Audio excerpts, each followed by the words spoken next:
역사를 찾아서 제237편 왕건의 여인들.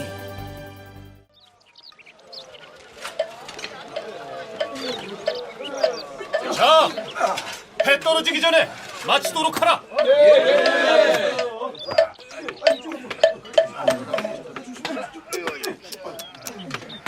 기장을 심어야 할 땅에 어찌 삼을 심었을꼬.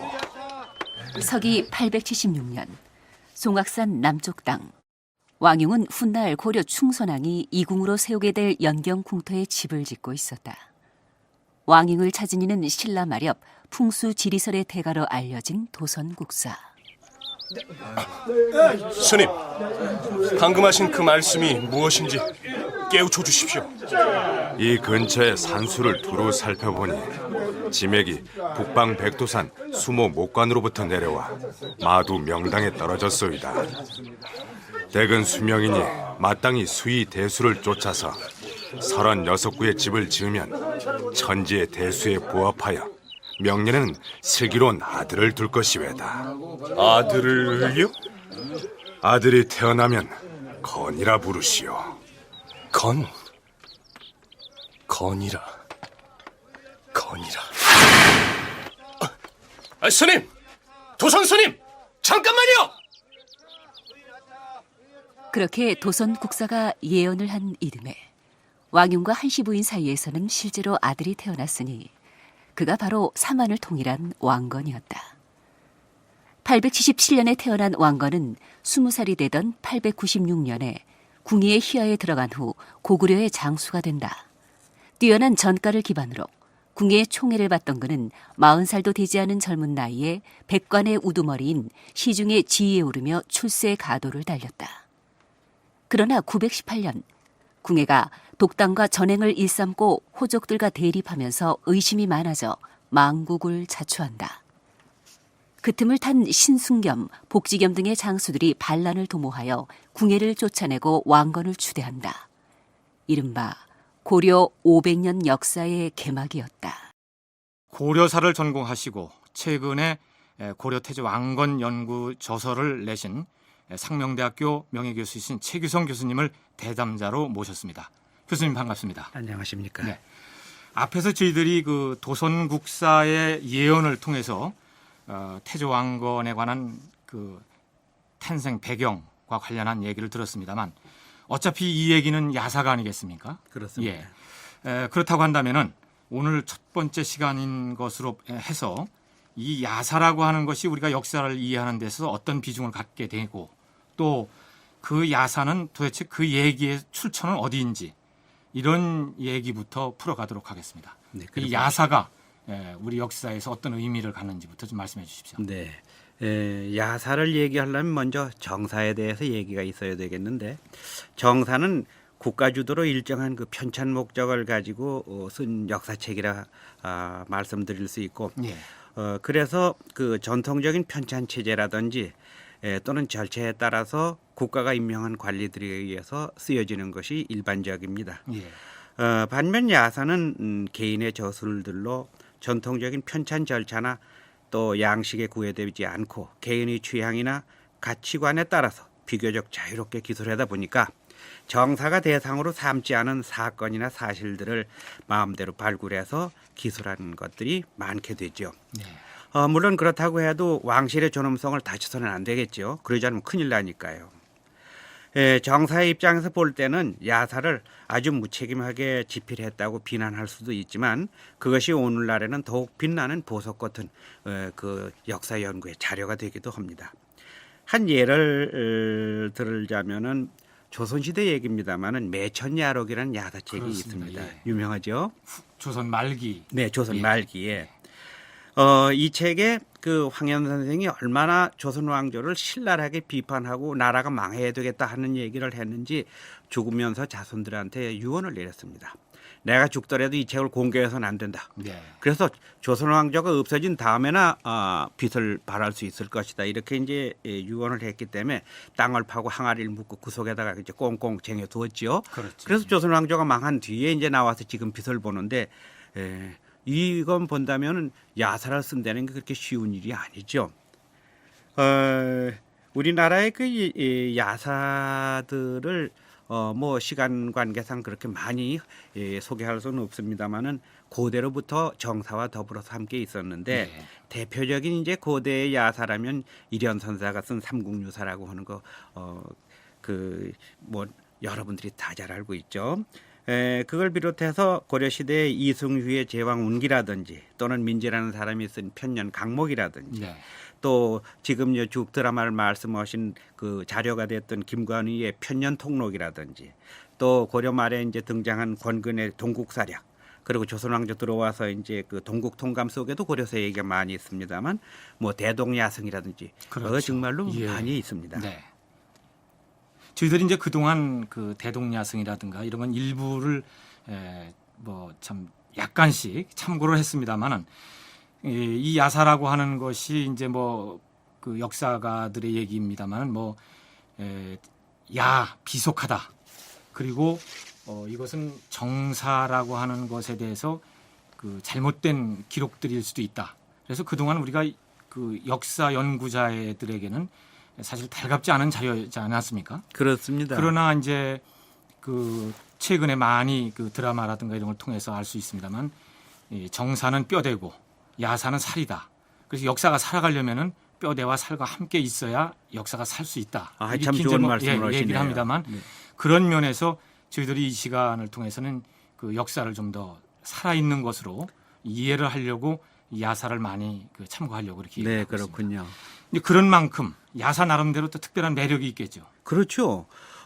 정사는 조금 전에 김 선생님 말씀대로 왕실과 그 지배자 중심으로 쓴 그 뼈대가 되는 네. 말하자면 역사의 뼈대가 되는 건데 그러다 보니까 자연히 정치사 중심으로 기술할 수밖에 없죠. 그러니까 재미가 없어요. 예. 근데 반면은 당대에 일어났던 그 주목받던 사건들, 에피소드들을 중심으로 쓴 것이 많거든요. 예. 그러다 보니까 흥미진진하고 또 어떤 것들은 민초의 애환을 그대로 이제 서술을 하다 보니까 민초의 그 입장을 대변하는 것이기도 하고요. 그리고 또 정치나 국가 제도 같은 건 딱딱해서 우리가 참 대하기가 그렇게 만만치 않은데 이 야사 속에는 민족의 신화, 설화, 전설, 네. 노래와 춤, 뭐 그건 말고도 언어와 술과 차 이야기 뭐 이런 것들이 다 들어 있어서 지금 보면 참 보석 같은 그런 존재들이죠. 그래서 무엇보다도 정사보다 이 야사들이 읽기도 재미있고 또 가감없이 있는 대로 기술돼서 좀 더 리얼하다 이렇게 말씀드릴 수 있죠. 이것이 매력이죠. 네. 그러니까 결국 고려사와 고려사 전료를 제외한 것은 다 야사다. 뭐 대부분 그렇다고 볼 수가 예. 있죠. 개인의 저술들이 상당히 야사성이 네. 있는 게 강하죠. 예. 그 왕건에 대한 프로필을 저희들이 드라마로 들었습니다만 지금 이 왕건에 대한 얘기들이 정사와 야사를 비교를 할 때 어디에 더 많이 치우쳐서 수록이 되어 있나요? 근데 그 얘기를 먼저 드리기 전에 고려 초기의 상황을 좀 설명을 드려야 되는데 고려가 건국된 지 100여 년도 안 돼가지고서는 거란의 침입을 받아서 수도가 함락되고 뭐 예. 많은 문물 장적이 다 타버렸지 않습니까? 예. 그래서 이제 그 황주량 등이 앞장서서 칠대실록이라는 걸 꾸미는데 그래도 없어진 걸 어떻게 복원할 수가 없죠. 예. 그래서 나중에 이제 그 고려사를 쓰면서 없는 자료를 보충하다 보니까 김관휘의 편년통록을 비롯해서 많은 야사성 있는 책들을 그 옮기다 보고 그래서 왕건의 세가나 이런 것들이 상당히 그 야사다운 책이 그 많이 인용됐기 때문에 흥미진진하죠. 네. 그래서 지금 질문 그 김 선생님이 질문에 답한다면 절반 정도가 정사와 야사가 들어가 있지 않나 이렇게 생각이 네. 되지요. 예. 근데 이제 대개는 이 태조의 그 기록에서는 이분들의 그 등극의 당위성이라든가 이런 것을 강조하기 위해서 신화적인 얘기, 이적들을 많이 기록하지 않습니까? 그렇죠. 이런 거는 뭐 정사나 야사가 다 같은 식의 서술 방식이 아닐까요? 그렇겠죠. 왜냐하면 국가가 주도를 하건 개인이 쓰던 간에 태조 왕건에 대한 그 건국과 사만 통일의 얘기는 아마 같은 맥락에서 써야 할 걸로 되고 역사를 기술하는 기본 목적이 건국과 또 통일의 한목적성을 찾는 것이기 때문에 당연히 이제 그 같은 그런 맥락이라 말씀을 드릴 수가 있죠. 예. 그렇다면 이제 야사에 대한 그 이해가 역사 연구자들에게도 좀 어떻게 좀 보편화가 되나요? 그렇죠. 한동안은 그 야사를 그 비하하고 그 정통 기록을 신빙하는 그 취향이 있었는데 자료가 원체 없다 보니까 야사성의 기술도 잘만 그 사료 해석을 해서 하면은 실증 사학에 하나도 어긋남이 없고 네. 다만 이제 그걸 어떻게 쓰느냐 또는 연구 방법론이 어느 정도 발달했느냐에 따라서 이제 그 가치가 이제 되살아나는 그런 차이밖에 없죠.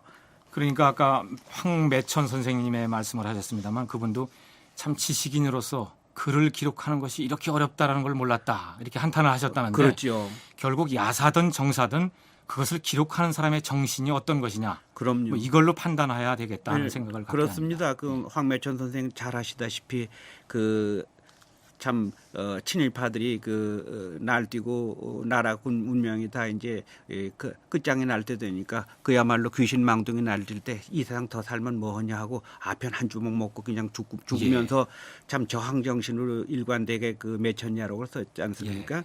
그래서 그 야사 역시 그 역사가에 의해서 썼다면 시대 정신이 들어있고 또 저항 정신도 있을 수 있고 아주 리얼한 것들이 참 많을 수밖에 없죠. 결국 이 왕건 고려사를 얘기하다 보면 이제 야사든 정사든 이 여인들 얘기가 이제 중심이 될 것 같은데요. 사실은 그동안에 우리가 TV 드라마라든가 라디오 드라마라든가 이런 걸 통해서 역사를 이해할 때는 이 여자들이 주인공인 경우가 많았었습니다. 이게 이제 아마 역사 이해의 한 방법이기도 되겠습니다만 이 태조 왕건과 관련된 여인들의 얘기도 상당히 재미있고 또 복잡하겠죠. 그럼요. 더군다나 고려 시대는 여성 상위까지는 아니라도 예. 그 어떤 시대보다도 여성의 발언권이 강했던 때입니다.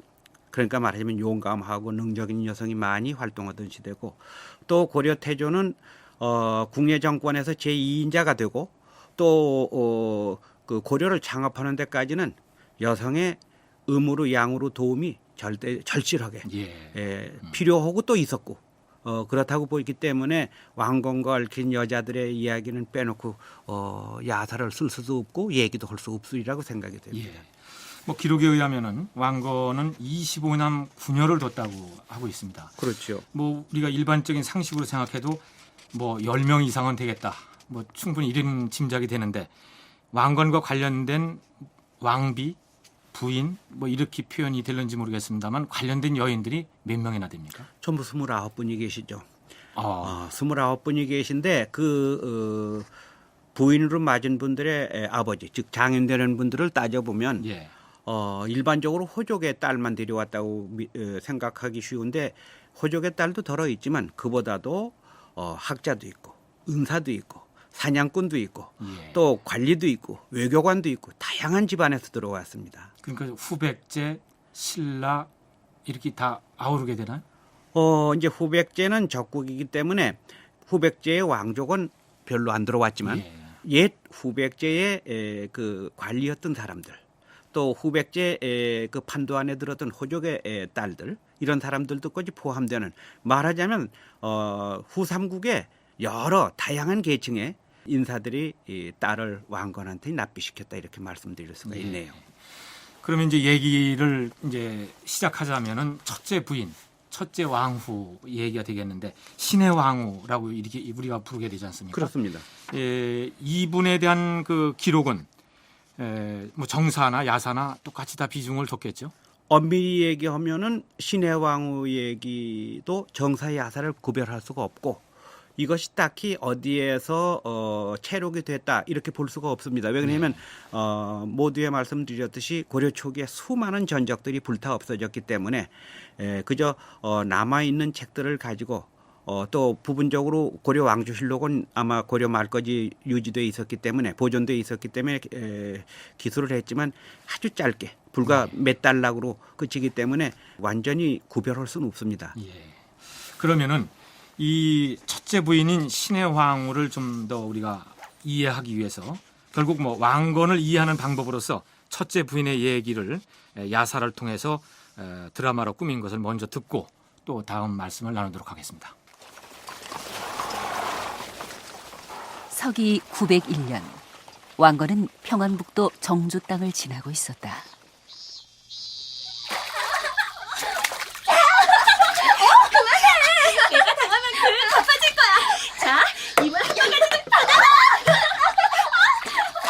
마을 한복판, 고래등 같은 기아집 앞의 우물가, 어여쁜 처녀 두 사람이 한여름의 나른한 시간을 달리고 있었다.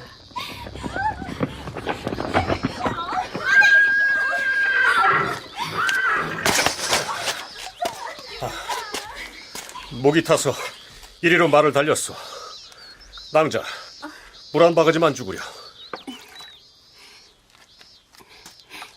예, 있습니다. 고맙소. 잠깐만요. 아, 이건 버드나무 이파리를 물바가지에 뿌리는 건 대체 무슨 해괴한 짓이오? 물도 급히 드시오면 체하는 법입니다. 찬찬히 나뭇잎을 불어가며 드시오면 체할 일은 없을 것입니다. 무례를 저질렀다면 용서하여 주십시오. 그저 바쁜 일 가시느라 행여 물 한 모금에 체하실까 그리하였나이다. 고맙소. 낭자가 아니었다면 아닌 게 아니라 물 한 모금에 체할 뻔했소. 낭자는 어느 대규수요? 아버님의 함자는 유천자 궁자를 쓰시고 정주 땅에서는 유장자로 알려졌지요. 유장자라고? 저희 아버님을 알고 계시옵니까? 알다마다. 난 송도에서 온 왕건이란 사람이요. 왕건 장군님이시라고요? 자, 받으시오, 왕자. 이거 갑자기 들이닥쳐 누가 안 될지 모르겠어. 아닙니다. 유씨 가문의 영광이옵시다. 헌데 왕장군, 어인 발걸음이신지요? 나주에서 배편으로 정주 포구까지 왔다. 송도로 들어가는 길목에 목이 말라 잠시 들렀다가 따님과 인연이 닿았소. 따님이 참 지혜롭디라. 원 과찬이시옵니다. 얘야. 아니 뭘 그렇게 숨어 보느냐? 어머니, 그게 아니었고. 아니었고. 네 얼굴에 다 써 있느니라. 뭐가요? 왕장군이 우리 집에 들어온 뒤로 눈을 한 번도 못 떼고 있질 않느냐? 어머니. 사실이었다. 윤왕자는 이미 왕건의 풍모에 깊이 빠져 있었다. 늠름하고 호탕한 왕건의 매력에 그녀는 꼼짝도 할 수 없었는데. 자, 채비들 하라. 아니 장군, 이렇게 급히 떠나시다니요? 개가 지나쳤어, 유장자. 아닙니다, 장군. 그러지 마시고 병사들도 지친 듯하니 오늘 밤은 묵어 가시지요. 아이, 정말 그래도 되겠소이까? 그럼 신세 좀 지겠소. 암요, 그러셔야죠. 헌데 왕장군, 정혼한 데가 있소이까? 정혼이라뇨? 전쟁터를 다니느라 미처. 혹 저희 여식을 어찌 보셨는지요? 아, 윤왕자 말이오. 말씀드리지 않았습니까? 지혜롭고 또 어여쁘고. 됐습니다. 장군, 저의 딸아이를 거두어 주시옵소서. 예? 왕건이 침소로 들었을 땐 이미 원앙 금침과 주안상까지 마련돼 있지 않은가.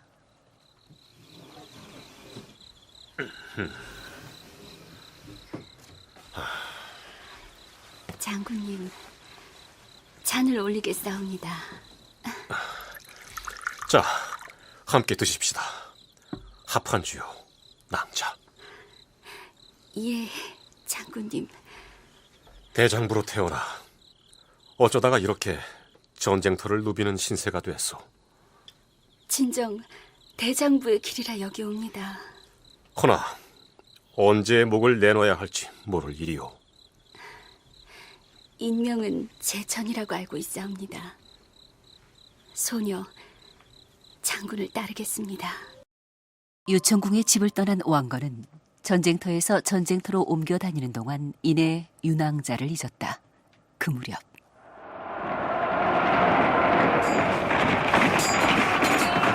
신라는 경주 일원을, 후백제는 결혼의 아들 신검이 신라 공격을 모색하고 있었다.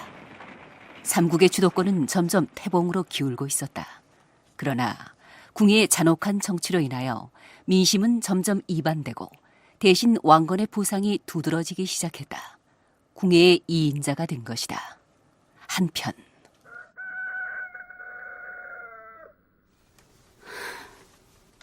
나를 잊으신 게 분명해.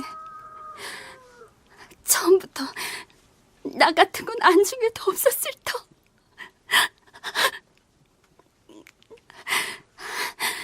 아니야. 3년이 지나도록 기별이 없는 건 바쁘시기 때문이야. 기다리는 게 인간의 도리야. 아니야. 그래도 이토록 기별을 안 주시다니. 심사가 편치 않은 사람은 윤왕자만이 아니었다. 너도 이젠 마땅한 혼처를 찾아야 하지 않겠느냐? 예? 네 나이 스물이 코앞이다. 이제 그만 미련을 버리는 게 좋겠구나. 장군이 기별을 할 것이라면 벌써 수백 번을 했을 테. 아버지, 전 다른 곳으로 시집갈 생각 없사옵니다. 안다만 미련을 버리는 게 현명할 터인데. 아버지! 오냐? 오오오오! 장군, 그래, 알아냈느냐? 정주 인근에 있는 정토사라고 하옵니다. 정토사. 윤왕자께서는 장군을 기다리다 마음을 접고 중이 되었다 하옵니다. 뭐라고? 자, 어서 그곳으로 가자.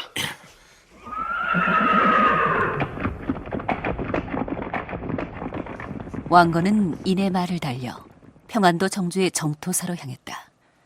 내심으로는 마음이 불편했음은 물론이다. 얼마나 원망스러우면 스님이 되었을까 싶어서다. 말을 달려 한나절 만에 정토사에 당도한 왕건. 마음껏 원망하시오, 낭자. 미안하오. 아닙니다, 장군. 장군께서 이리 건재하시온데 무얼 더 바라겠습니까? 자, 갑시다. 어디로 말입니까? 속히 환속하여 나와 혼인하십시다. 장군, 아직은 아니되옵니다. 아니, 왜 그러? 머리가 자라길 기다리려면 안 돼요. 지금 당장 철원으로 갑시다. 배워야 할 어른이 계시오.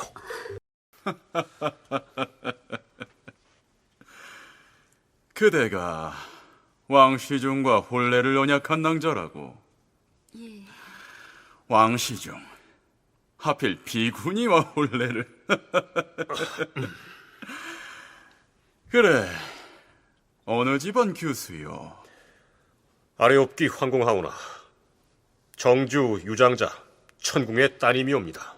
아니, 유장자의 딸이라고? 헌데 왜 중이 되었소? 대왕마마, 낭군께서는 신첩과 혼인을 약조하지 않았사오나 신혼밤을 보내고 이내 돌아오지 않은데 원망하여 중이 되었사옵니다. 하오나 세속의 인연을 감내하지 못하여 환속하고 혼인하게 되었습니다. 옳거니. 왕시중, 예, 좋은 한쌍이야. 과인의 관심법으로 보아하니 잘 맞겠어. 소문이 망극하옵니다, 폐하. 교수님, 지금 그 신의 왕후와 왕건이 드디어 만나는 장면을 저희들이 드라마를 통해서 들었지 않습니까? 네. 이 전체적인 얘기는 유천궁, 유장자가 딸을 왕건에게 바치는 얘기인데 또 앞에서는 버들림 얘기며 이런 그 여인과 왕건의 인연을 보면은 한편으로서는 왕건 나름대로 남성으로서의 매력이 있어서 여인이 그렇게 기다린 것라는 메시지도 있겠고 또 한편으로는 이 왕건이 곳곳마다 다니면서 이런 여자들과 의도적으로 인연을 맺는 게 아닌가 하는 생각도 드는데요. 우선 그 왕건이라는 사람의 풍모가 어땠습니까? 예, 그 왕건에 대해서 고려사나 고려사 전료에는 구체적으로 그 명시하진 않았습니다. 네. 그런데 어떻게 그 소개하고 있느냐 하면은 왕건은 이마가 번듯하고 뺨이 빛나고 눈은 실눈같이 갸름하고 그리고 어깨와 그 가슴은 넓고 예. 그리고 허리는 잘록하고 그런 헌헌 장부적인 그 얘기를 했습니다. 그런데 그 기록이라는 것이 그 이제 보는 사람에 따라서 달리 해석될 수 있는데 공교롭게도 북한의 그 왕건릉을 발굴 조사를 하면서 우리나라에도 소개됐던 한참 그 북한하고 잘 나갈 때에 왕건상에 들어왔죠. 그래서 이제 일부러 찾아가 봤습니다. 그게 뭐 몇 년 전이죠? 예, 불과 몇 년 안 예, 되죠. 그렇습니다. 청동상. 예, 청동상 예. 들어왔죠. 그걸 봤더니 그 대개 1.8m 정도 높이로 해서 등신대보다는 조금 이제 크게 했는데 풍채가 아주 좋고 예. 또 살결도 이제 그 매우 부드럽게 이제 그 조각을 했고 얼굴이 좀 넙주죽하다고 그러나요?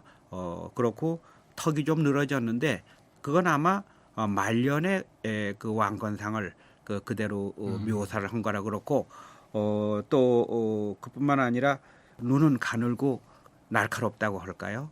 그리고 제일 특징적인 게 코가 주먹코로 되어 있어요. 예. 그래서 이걸 볼 때 요즘 제 말로 얘기를 하는 그 얼짱은 아니지만 흔한 장부로서 예. 야심만만한 사나이 네. 뭐 이런 풍모라 젊은 시절에는 아마 그 웬만한 처녀들이 한 번 보면은 가슴이 설렐 정도가 아니었을까 그런 생각이 듭니다. 네.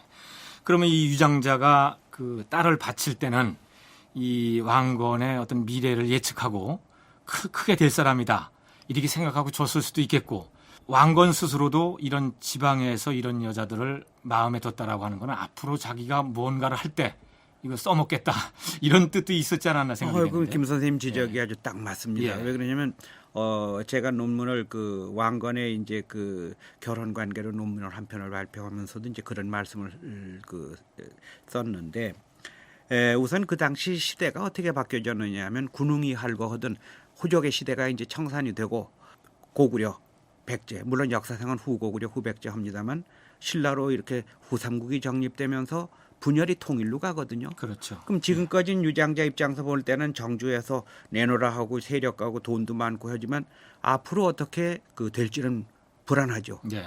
그래서 국내에 참 신망을 받으면서 남정 북벌로 이름이 난 왕건과 연을 맺으면은 어떻게 보면 보험을 들을 수도 있고 또 자기 딸이 그 왕건의 남자다운 모습에 또 끌려서 또 연애질도 할 수도 있고 예.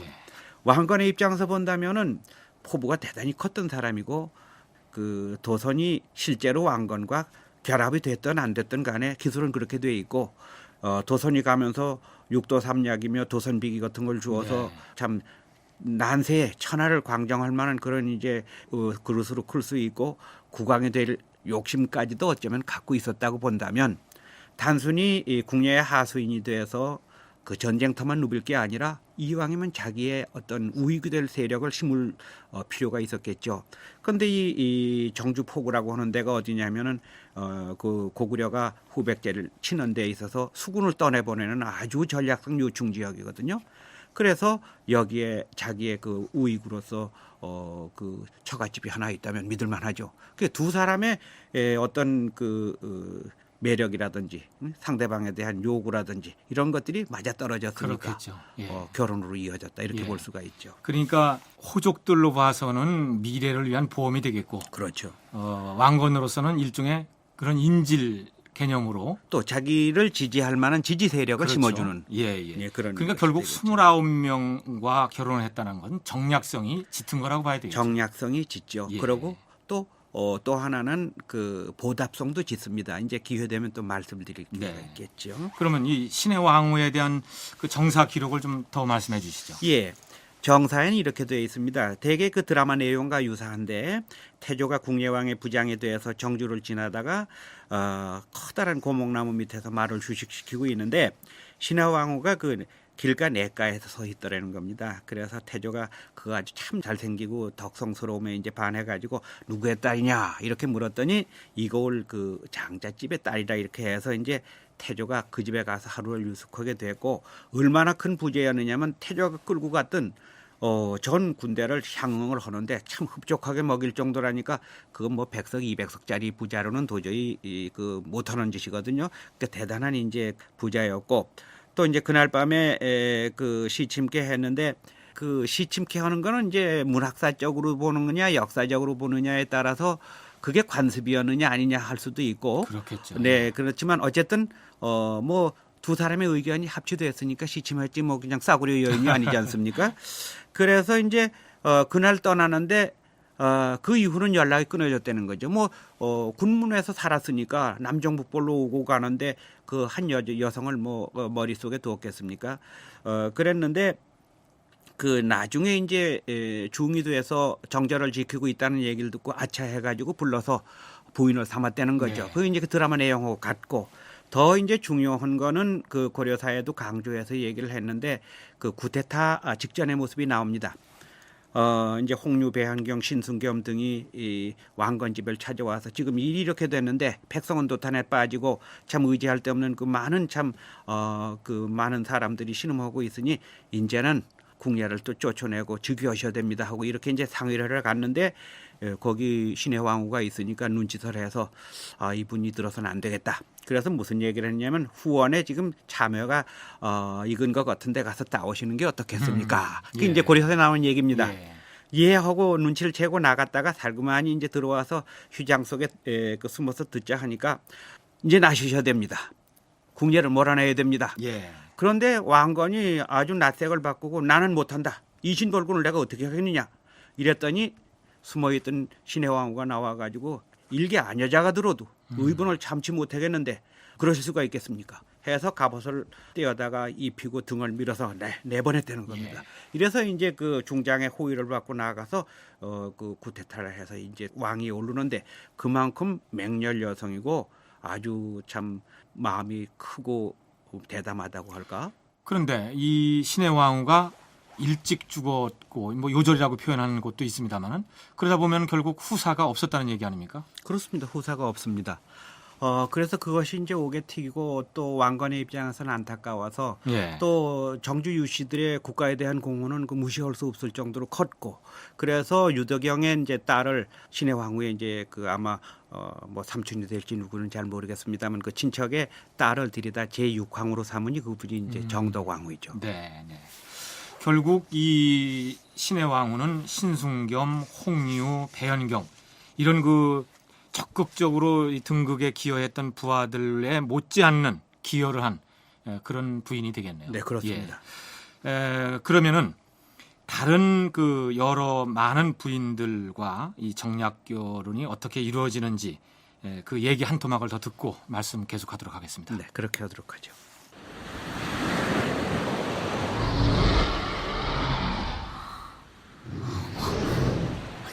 저 용이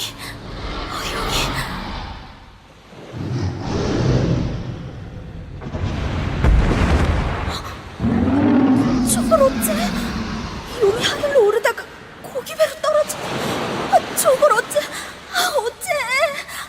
얘야, 얘야. 아버지 또 꿈을 꾼 게로구만. 해가 산 꼭대기에 올라섰다. 어여 빨래터나 나가봐라. 아버지 꿈을 꿨어요. 노상 꾸는 꿈을 가지고서는. 아니에요. 이상한 꿈이었어요. 용이 하늘로 올라가다가 고깃배로 처박힌. 뭐시 어쩌고 어째? 처자가 못 꾸는 꿈이 없어. 그건 태몽이야. 태몽이요? 나주 바다는 조용하기도 하지.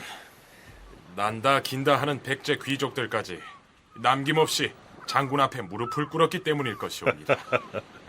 그래서 조용하다. 백제인들은 어떤가? 그동안 이반됐던 민심이 차츰 평온을 찾아가고 있사옵니다, 장군. 그래야지. 왕건은 궁예의 부하로 있던 914년 수군 장군으로 전라남도 나주 지방에 출전했다. 후백제의 민심이 이반된 틈을 타 왕건은 서남 해안을 공략하였고 서남 지방의 백제 귀족들은 왕건에게 투항한 상태였다. 그러던 어느 날 저건 왕건이 발견한 건 나주 금성산 위로 떠있는 오색 구름이었다.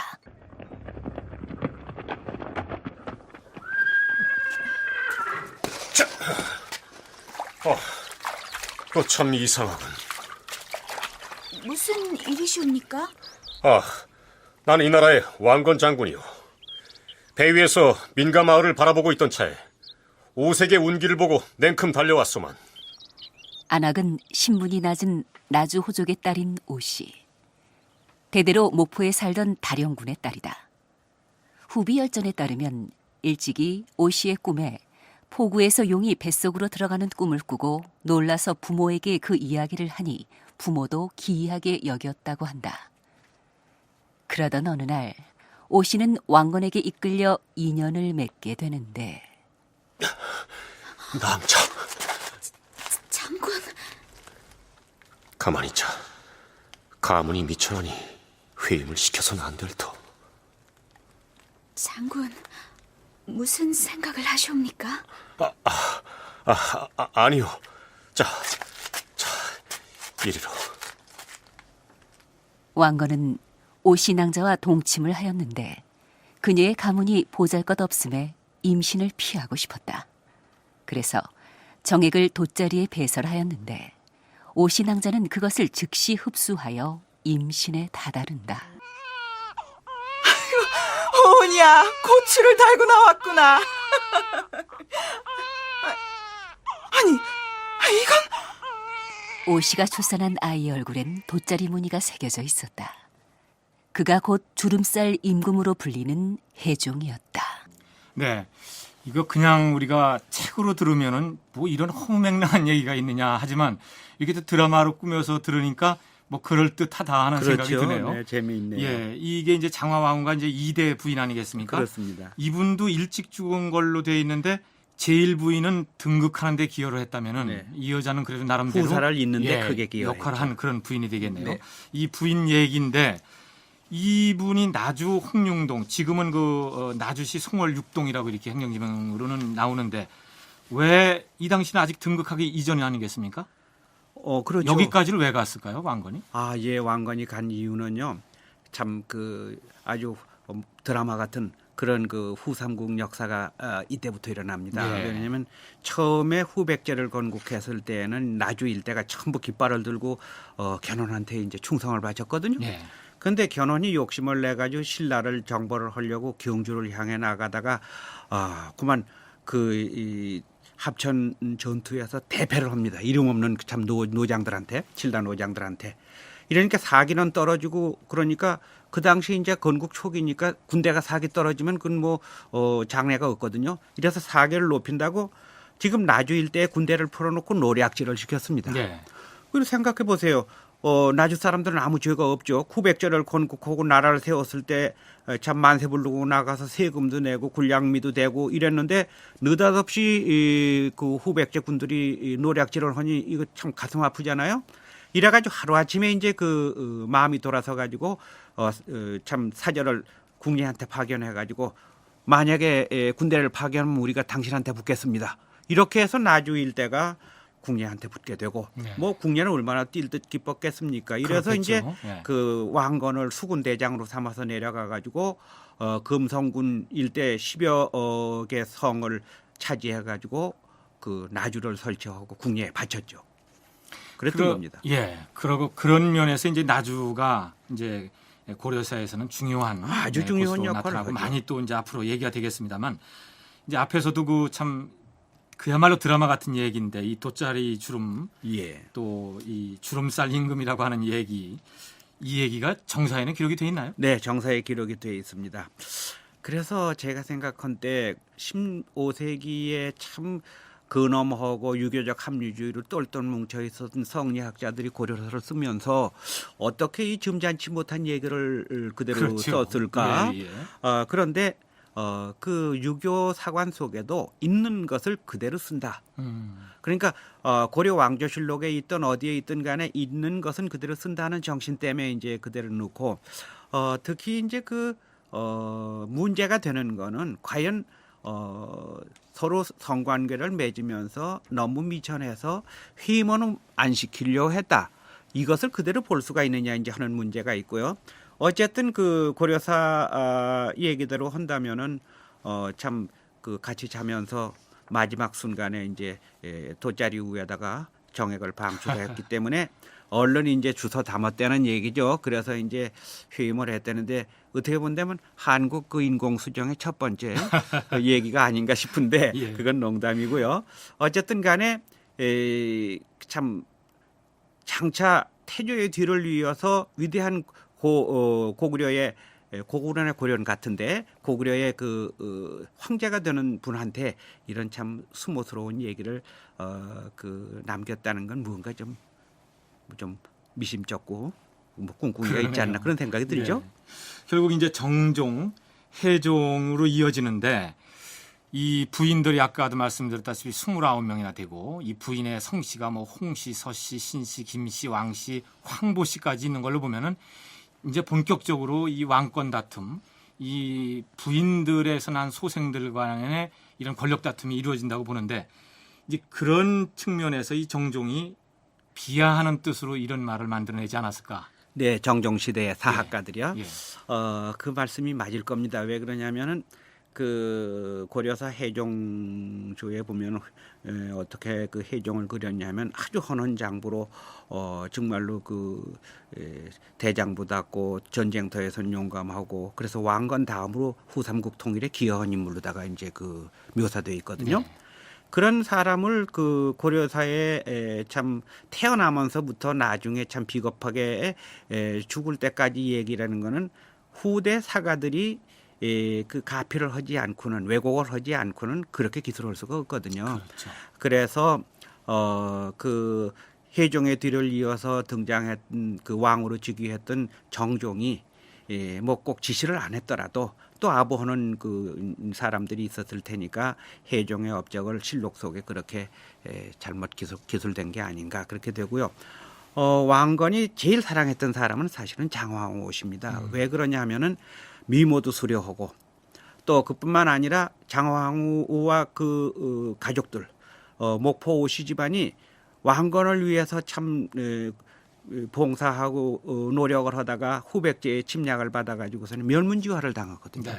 그래서 장황후 오씨만 남습니다. 또 그뿐만 아니라 왕건이 27세 되던 해니까 지금은 뭐 27세 아직 장가 안 간 사람도 많지만 그 당시로서는 그 참 자손이 늦었는데 떡두꺼비 같은 아들까지 낳아주고 또 군대라고 하는 데가 참 단조롭고 무료한데 그 한동안 머무는 동안에 얼마나 그 밀월 여행을 했겠습니까? 그래서 한평생 사랑했던 사람은 오씨 부인인데도 불구하고 미천에서 그 회임을 안 한다. 그러고 체외 사정을 했다. 이거는 다 꿈인 거로 볼 수가 있고 또 실제 미천하지도 않습니다. 왜냐하면 다련군이라는 사람이 누구하고 결혼했냐면 그 덕교라고 하는 분하고 결혼했는데 그분의 아버지가 사칸이거든요. 그럼 왕건도 사칸인데 이제 발음이 그렇게 되죠. 그럼 지방의 사간이라고 하는 그 관리인데 그렇게 미천할 수 없죠. 뭐. 네. 또 다련군도 나주를 대표하는 세력이었고 그래서 이거는 어디까지나 왜곡이다 이렇게 볼 수가 있죠. 네. 그 이제 그런 사간의 네. 딸도 이렇게 들어왔다라는 걸 보면은 그렇다고 해서 반드시 꼭 유명한 호족의 딸만 왕비가 된 건 아니지 않겠습니까? 그렇습니다. 예, 29명이나 되기 때문에 29명 중에서 그 진짜 왕비는 6명밖에 없고 6명. 6명. 그리고 신해왕후부터 시작해서 정덕왕후까지 6분이 계시고 이제 뭐 소개하자면은 정주 유씨, 그다음에 두 번째 나주 오씨, 그다음에 세 번째가 충주 유씨, 그리고 네 번째가 황주 황보씨, 그리고 다섯 번째가 이제 그 김옥념의 딸인데 이분은 누구냐면 경순왕의 백부되는 분의 딸이거든요. 이건 신라 왕조와 고려 왕조가 합치는 상징적인 존재고 신해 왕후가 후손이 없어가지고 제6 왕으로서 이제 정덕왕후가 대신 들어온 거고요. 그래서 그 사이에 또 아들 딸들이 나옵니다.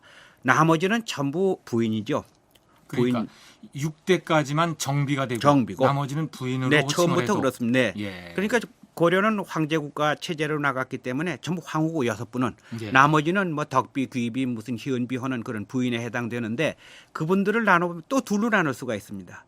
태조가 후삼국을 통일했을 때까지는 그런 대로 이제 부인일 수도 있고 호족을 비롯해서 장군이라든지 또는 높은 관리의 딸이라든지 또는 뭐 은사, 학자 이런 분들의 이제 딸들이 복잡하게 들어오는데 후삼국 통일 후에는 천하가 다 이제 내 손아귀에 있는데 특별히 호족을 그렇게 끌어들일 필요가 없거든요. 네. 그때는 이제 타도의 대상이죠.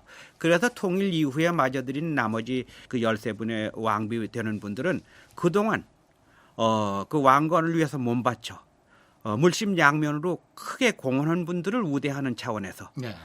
그 왕의 장인을 만든 거죠. 그러니까 국구보다 더 높은 신분이 없죠.